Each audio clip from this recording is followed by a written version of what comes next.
Alright, so we're ready to get rolling, and we can see where we're coming from and where we're headed to. If we actually take a look at 202, we'll see that we created our menu, and our menu, it has no submenus. We had just an array of 4 items, and we set up some variables, and we got ourselves positioned to start to expand on what it is that we're going to do. And in step 203 is when we really start to go ahead and build onto our site, where we actually start to add in our submenus and capture our clicks, and actually put a parameter called PG on the end, which allows us to know which page we're pulling from, and eventually go grab that information. We're also adding this version number and copyright information using some of the PHP functionality that we've learned. And in addition to that, we're going to pull in a config, and we're always going to make sure, if you watch, if we take away the HTTPS, and it automatically bumps us right back to HTTPS. So if I try to enter it non-secure, it pushes us back in, and we're going to do that with a header redirect. So let's go ahead and get started, and we'll pull up Atom, and we'll begin this phase of 203. And the first place that we're going to start with is we're actually going to make a couple changes. And the first change that we're going to make is we're going to go into our includes. And if you pay attention while we're rolling along here, you'll notice that I can keep checking localhost, but when I hit save in Atom, it's actually going to update. It's actually going to push to the server as well.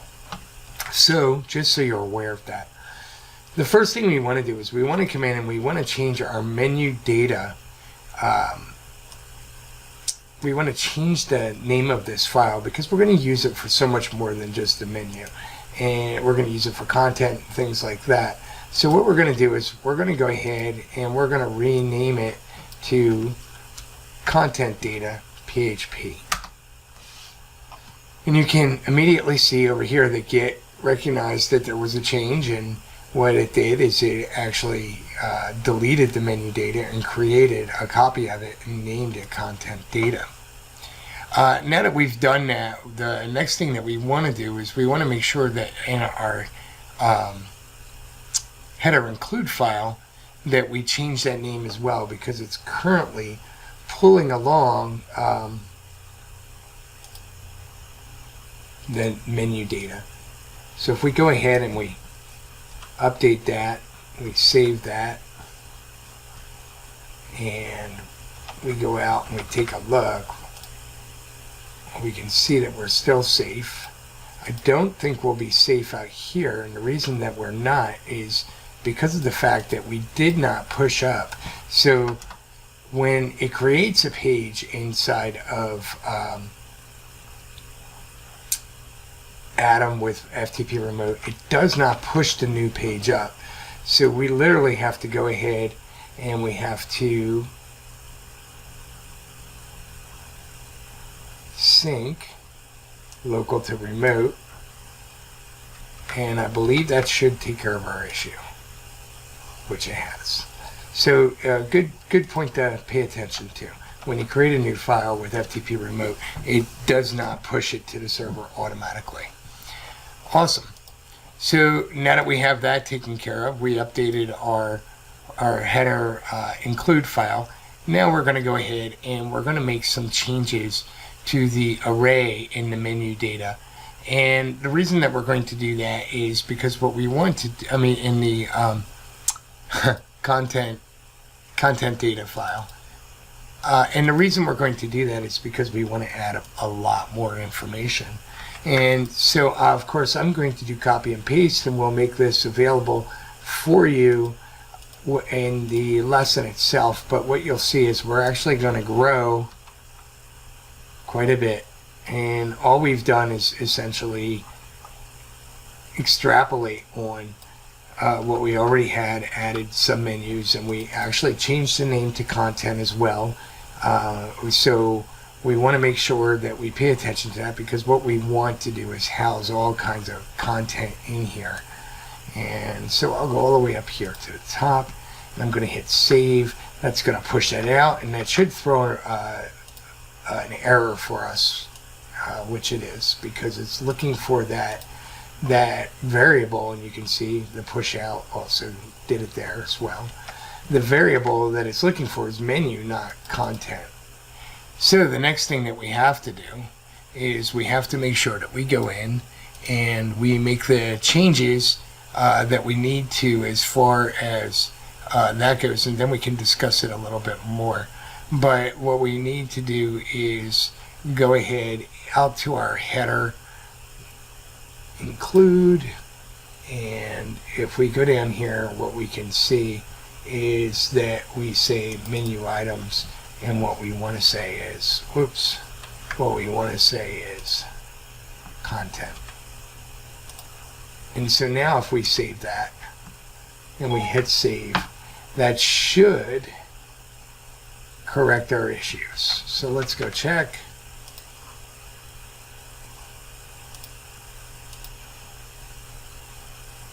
And we're still struggling with this.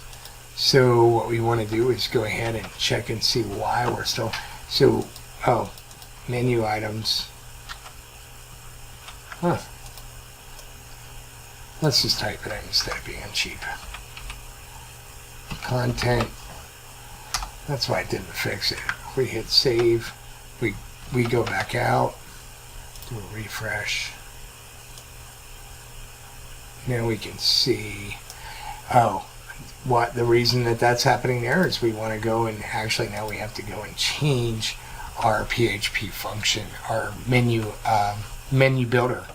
And the reason that we have to change that is we actually have to bring it over from the keys that we were using in the menu items array to the keys that we're now using in our content. So if we go ahead and we put our new information out here, we bring our object, we can see what we did is we changed in our array, we actually changed the names from menu, I think it was menu item, menu link, things like that, to page name, page link. And we've actually put the page link, love.html there, and we have the name there, and then we have the child pages as well. So we get those sub-menu items in there as well, and it's quite a healthy array. Not so healthy that it's amazing, but it's quite a healthy array. We'll come back and we'll talk about what we've done here in menuBuilder in a minute, but let's go out and take a look, see if we get yield any different results. Let's go on localhost, and what we're dealing with is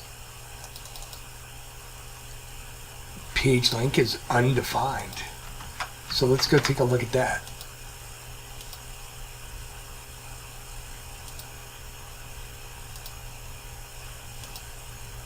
I'm not sure why that content data, but let's go ahead and delete that. We have our content data there. Let's go look at our functions. Page link.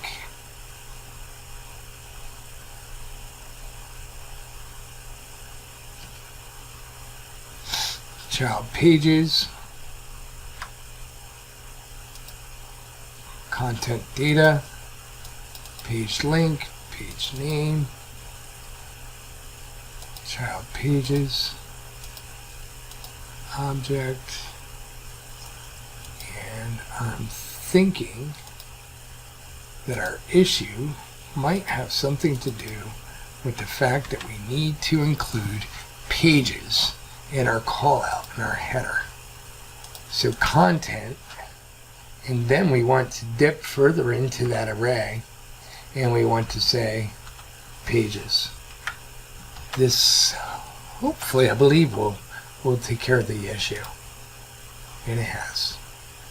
And the reason, the issue that we were having is because of the fact that it was reaching out and it was trying to look inside of this array, but it was trying to look up here. And what it needed to do was go down into, so we could call this a dimensional array, and find the key pages, which is where everything else is nested underneath. Awesome. So with that done, let's take a look at the functions. So when we pass in the variable content pages, this is what it gets, not above. And when it comes in, it's basically coming in and it starts building the menu. And we always build a menu, well, not always, but in our case, we're starting with an unordered list. And then we're saying for each item that's in there, which is love who challenges you, go through, add an li, and then put a link on it. And when we put the link, what we want to do is we want the base name. So the base name, in this case, love.html, would be love. So essentially what it does is we're telling it to remove .html so that we have that link in there, and that's using the base name. We close that off.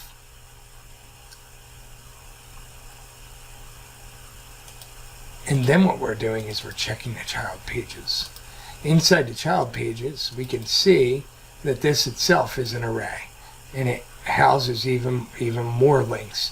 And so as we've learned about recursion before, we don't really need to go into depth about it, but essentially what it's doing is it's taking each one of those elements underneath love or who or challenges you, and it's calling the same menu builder function to build that function, to build that menu piece, and then continue on as it goes through. We'll make a separate video about recursion to help you wrap your head around recursion a little better, but that's essentially using recursion. And for this video, we're going to continue on and complete the steps. So the next thing that we want to do is we're going to go ahead and we'll close out our functions, and we'll close out our content data, and we'll close that. And at this point, we can see that we have all these changes. And what's really cool in here is we can actually see what the changes were that took place. And so at this point, we'll go ahead and we'll stage all of them, all those changes, and we'll say completed menu functionality. And let's just go ahead and commit that. So at this point, those commits have been they've been committed. I don't want this. When I get that, and they're just waiting for us to merge into master them. So now the next thing that we want to do is we want to create a file so that we can store variables in it and information that we'll use throughout the website. And so what we're going to do is go ahead and create in the includes folder a new file, and we're going to call it config.inc.php. And inside of this config.inc.php file, we're going to go ahead and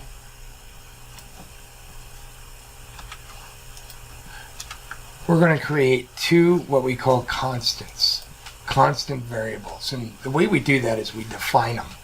And when we define them, what we're doing is basically establishing a variable that cannot be changed during the time that the script runs. So when PHP is going, they can't dynamically be changed. They're always constant. They carry their value. For this lesson, we're going to update the site name variable that we created in previous lesson, and we're also going to add a version number to the bottom of the footer so that we have some information that we can pass on. And so we're just creating these right now. And again, this is a constant. We're using version, and then we're setting the value, and then we're saying site name, and we're setting the value. And so now we want this file to always be essentially the first file that we pull in to our site when we're building a page, when we're running the script, because with it, we can build everything else off of values that we store inside of it. So I'm going to go ahead and save that. I'm going to open up my header. And in my header, I'm going to go ahead and at the very top, I'm going to put in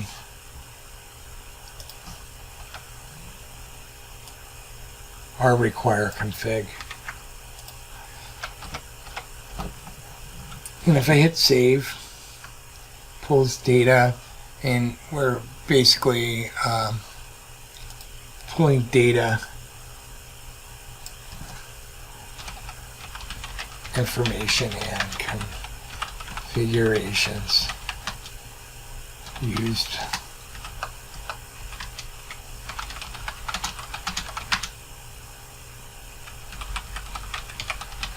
throughout the application, and we'll go ahead and we'll save that. It shouldn't have had an effect or an impact on our site, because all we're doing is adding 2 new variables to the site. And if you notice, I check remote and local.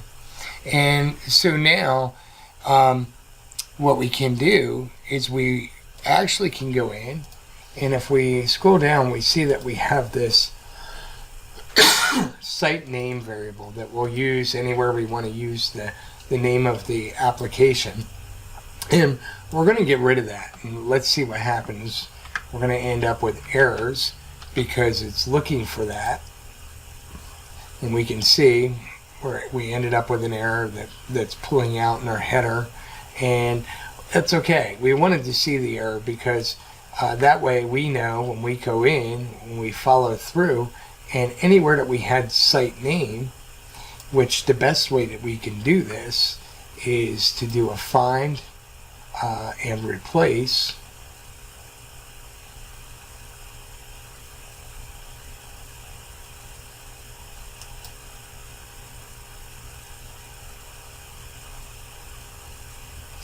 I'm not quite sure what my find and replace is not.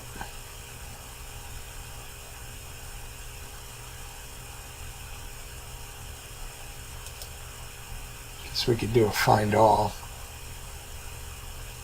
And that's not working too well, so I guess we're going to manually go through and we'll trust our errors. And all we're going to do is replace that variable with our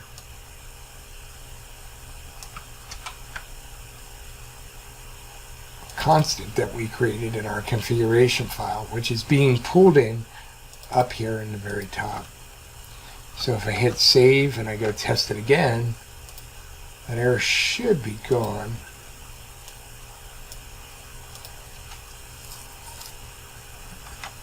And it is not. So let's go ahead and figure out why that's not happening.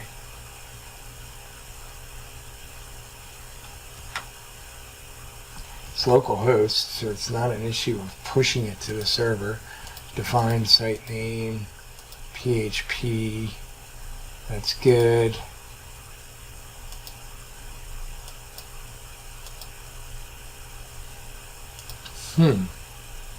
So let's go ahead and see again. We'll take a look in the header. Echo site name, that should work. Echo site name. And all we're doing is creating the JavaScript variable there. Oh, one other place. It was working, we just didn't see it. So at this point now that should be okay, which it is. And we can also see if we view page source that we're actually creating a JavaScript variable that we're passing along from PHP as well, which is super cool. So that we can access that from the client side without having to go back to the server. So we see everything is working well inside our header now as we replaced the variable with the constant. And at this point, we're doing really good because we've gotten them taken care of. And this might be a good place to go ahead and do another commit. So added constant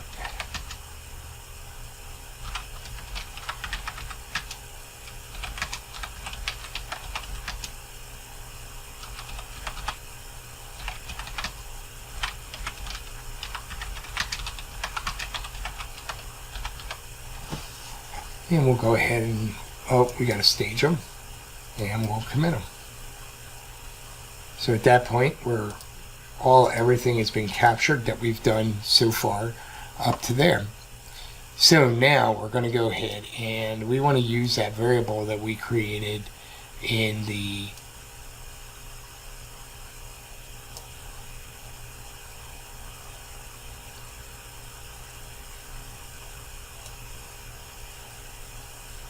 version variable that we created in the config file. And we're going to go ahead and we're going to put that in our footer. And the reason we're going to put it in the footer is because that's usually where copyright information and things like that is all stored. And we're going to go ahead and we're going to put it right below our footer include, our I am 7 inches, our tagline. And we're going to create a div, and we're going to give it a class of copyright. And then we're going to go ahead in here and we're going to put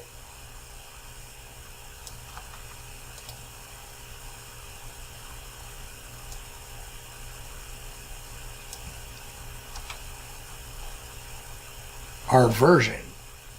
So version, and we're going to echo that out inside the PHP. And let's get rid of the dot. And let's just say, let's call it version.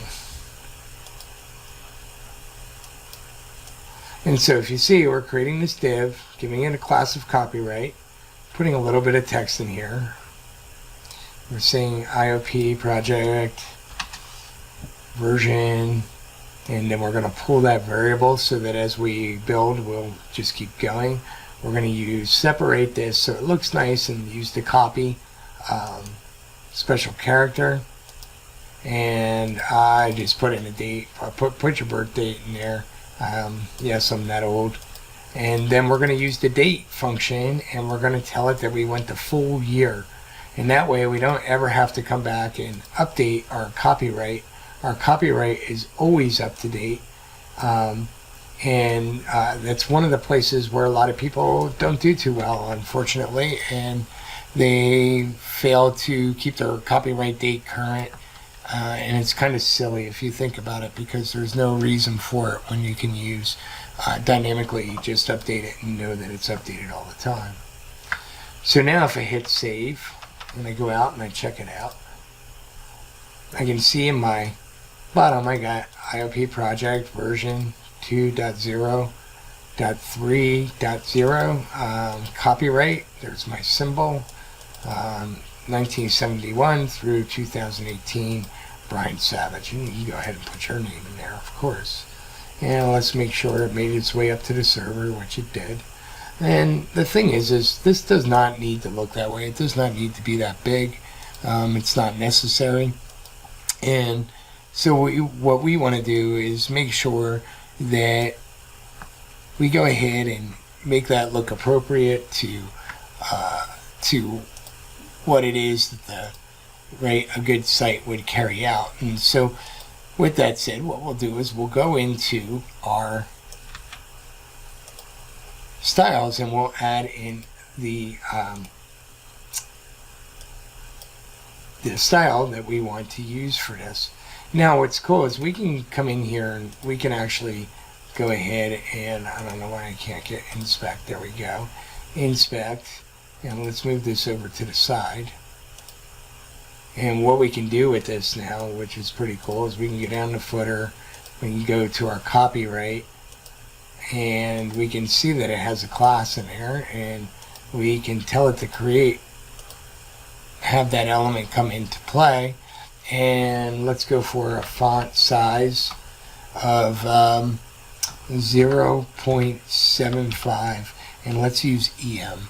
So what EM is doing is basically saying the parent element above it, make me 75% the size of whatever the last place is that the font size was set at. So we know that we're taking on a smaller size. So let's go ahead and put some padding in, and let's just put in 10 pixels. and that just brings it out and gives it a little space. And awesome. And now that we did that in here, what we can actually do is go ahead and copy that right out of our inspector. And if we refresh, we'll see it'll jump back to where it was because we did that in inspector. And we can close out our footer. And let's go ahead and let's open up our styles. And we're going to go ahead all the way to the bottom and put this all the way in the bottom just because that's what we like to do. And so if I put that in and I save it and I come back out and I do a refresh locally,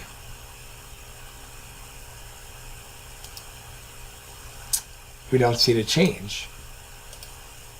But I'm sure if we go ahead and we empty cache, we'll see the change, which was what the issue was. It just had the old style sheet cached in there. On our live site, we gave it enough time that it worked through.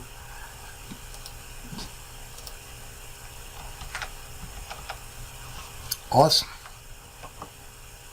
So now that we added that, now that we added our copyright, the next thing that we want to do is we want to make sure that our people that are coming to our site, visitors that are coming to our site, are actually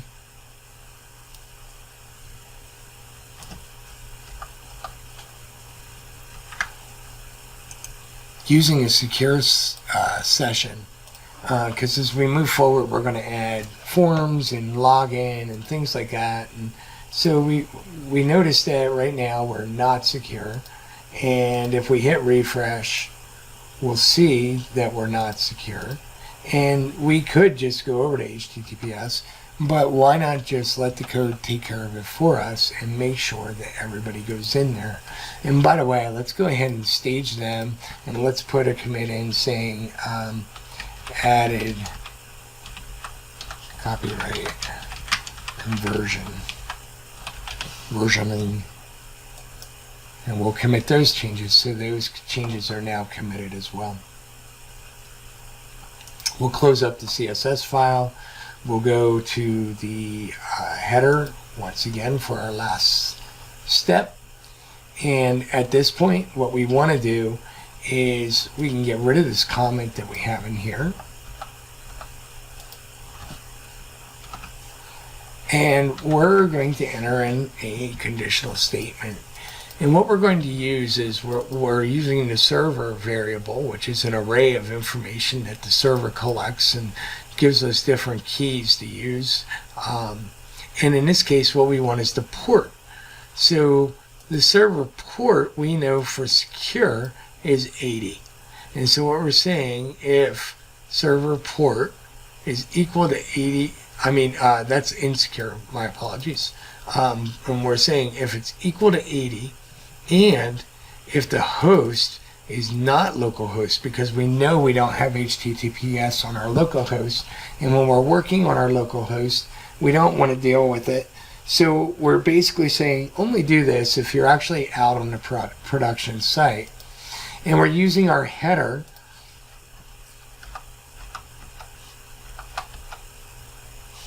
function to say we want to change the location. And what this is doing is, before it sends anything else out, it sends this information out, and it's telling it to reset that header to take you away from HTTP and put you at HTTPS. So if I hit save, and I go out to test, and I go on local, everything should be fine. We're still good. And if you notice, we're not secure, and if I refresh, it automatically took us to secure.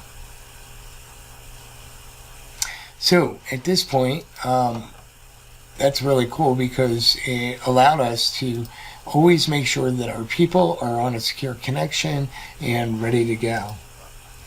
So as a quick recap to what we did, we went in and we changed the menu, we changed the header, we added a config file, and I think it's real important just to revisit one more time the menu function so that we can see. We want to focus on, that base name. So what's the base name? What we're doing is we're pulling out the page link, right? And so, if we have love.html, what we're telling it that we want to see is the base name of that. And so, in other words, leave off .html and just give us love. And we're telling it we want to create a parameter on the end of this link where we're always going to come back to the index.php page. And if we go out and we look, when we click, so if we click on love, we see, if we click on who, right, we see how it put that parameter there. So that's going to allow us to be a lot more dynamic in the future. Excellent. So at this point, we'll go ahead and we'll end this video, and we'll wrap it up in the next video with merging and finishing everything up.